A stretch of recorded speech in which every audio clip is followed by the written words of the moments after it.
In this video, I'm going to walk through a recent example of a Power App that we built for a customer that helps them manage their daily site progress reports. My name's Dougie Wood, and I'm a certified Microsoft PowerApp solution architect. We build PowerApp solutions for businesses all over the world.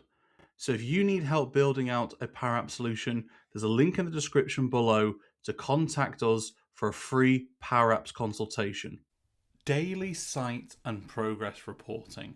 Now, this is something which we see is very popular in the construction industry, but it can be used in a lot of other workplaces as well.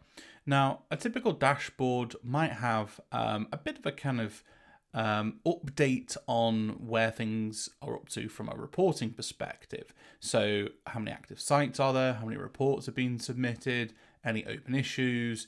Total crew that day, average completion, and maybe even linking in a few kind of notifications as well. So there's nothing to stop you from pulling in things like weather, which could be pulled out from kind of like a local kind of API, but other kind of notifications as well, maybe traffic or things like that, which are very common to put into kind of bullet point form in an alert as well.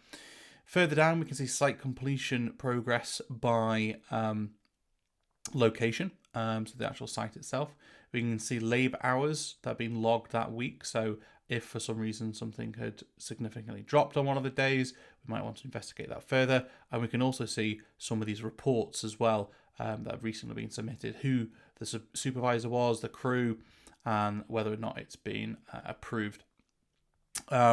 We can submit a brand new report by clicking the new report button.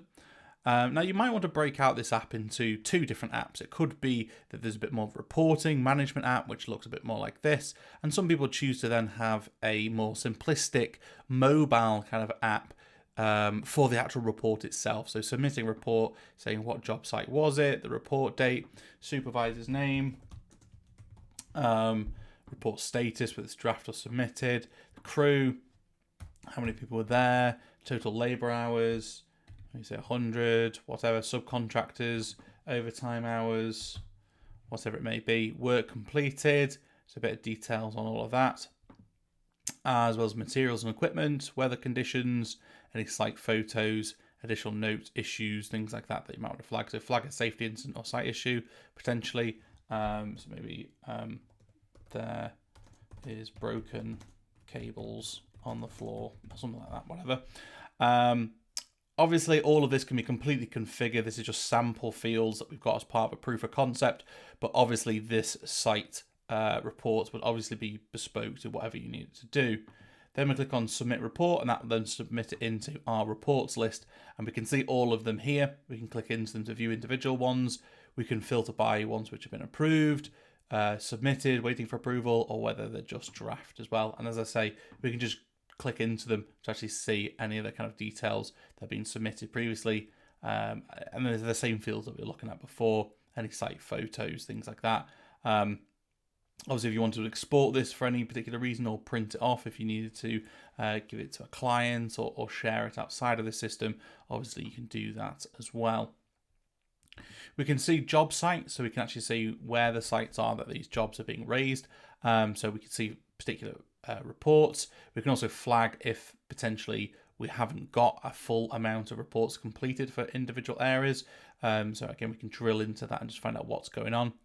We can see our subcontractors, so a list of subcontractors. Now, we have done a video previously which included talking about having a supplier management system, which is also built using Microsoft PowerApps to keep on top of who your preferred suppliers are. And that could be something that you integrate directly into this subcontractors area.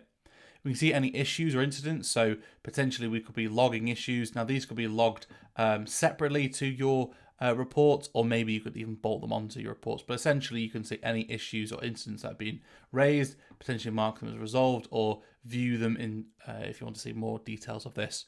It's very common with these types of reports also have a kind of photo gallery, so you could see any pictures that have been logged.